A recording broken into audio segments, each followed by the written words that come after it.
అద్భుతమైన విజయాన్ని సాధించారు. అసలు కిరణ్ రాయలు ఒక ఊపి అనుకున్నది అనుకున్నట్లుగా సాధించారు. అనుకుందాం ఎక్కువ సాధించాం కదా.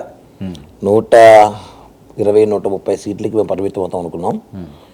ప్రజలు జగన్మోహన్ రెడ్డి మీద ఇంత విరక్తితో ఉన్నారని చెప్పి రిజల్ట్ తెలిసింది. అంటే పోటీగా తెలిసింది.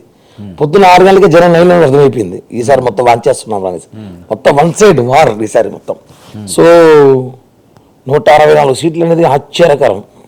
అసలు జగన్మోహన్ రెడ్డికి ఆశ్చర్యకరం వెళ్ళండి 11 రావడం అద్భుతం. అది ప్రజలు మా మీద ప్రేమతో మా మీద బాధ్యత వేసిన ఓట్లు. జనసేన పాత్ర ఎంత? పాత్ర ముఖ్యంగా కూటమి కట్టింది మేమే కదా. కూటమి సెట్ చేసి కట్టింది పవన్ కళ్యాణ్ గారు. ఓటు విడదీయను, ఒక ఓటు కూడా పోనివ్వను, చీలిపోనివ్వను, కలిసి పనిచేస్తా, మొత్తం ఓట్లు జనసేన కూటమికి రావాలని చెప్పి ఏదైతే పవన్ కళ్యాణ్ గారు 2017లో అన్నారో అదే జరిగింది. ఇప్పుడు 2017లో ఏదైతే అన్నారో అదే జరిగింది. కూటమి కట్టినాం, అద్భుతమైన విజయం సాధించినాం. ఈరోజు రాష్ట్రంలో ప్రశాంతమైన వాతావరణం జనసేన, టీడీపీ, బీజేపీ కూటమి ద్వారా ఈరోజు మేము అద్భుతంగా పరిపాలిస్తున్నాం. అనుకున్నట్టు జరిగింది అనుకుంటాం సార్.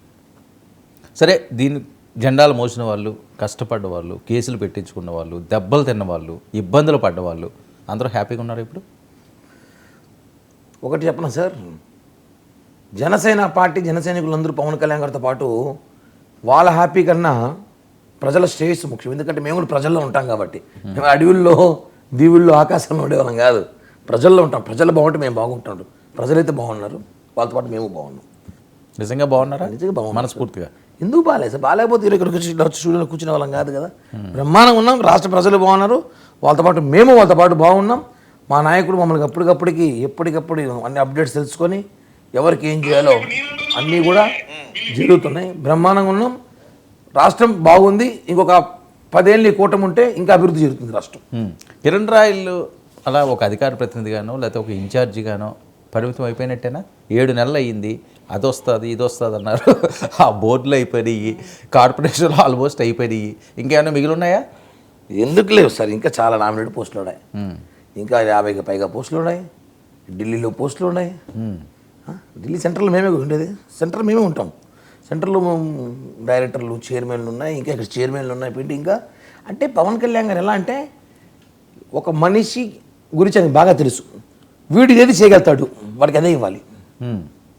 వీడు ఇది చేయగలలేడు, వాడికి అది ఆడ పెడదాం అని ఆలోచన. నా మీద ఒక ఒపీనియన్ ఉంది. వీడికి ఇది చేయాలి, వీడు ఇదైతే చేయగలుగుతాడు అని ఆయనకు ఉన్నప్పుడు ఖచ్చితంగా నాకు అదే చేస్తాడు. మనం అడిగేది కాదు. ఇప్పుడు నేను ఎమ్మెల్యే, ఎంపీ ఇప్పుడు కుదరదు కదా. అది తెలియాలి. వీడు ఎమ్మెల్యే కాగలుగుతాడు, వీడికి ఇవ్వాలి, మనం చేయాలని ఆలోచన ఖచ్చితంగా.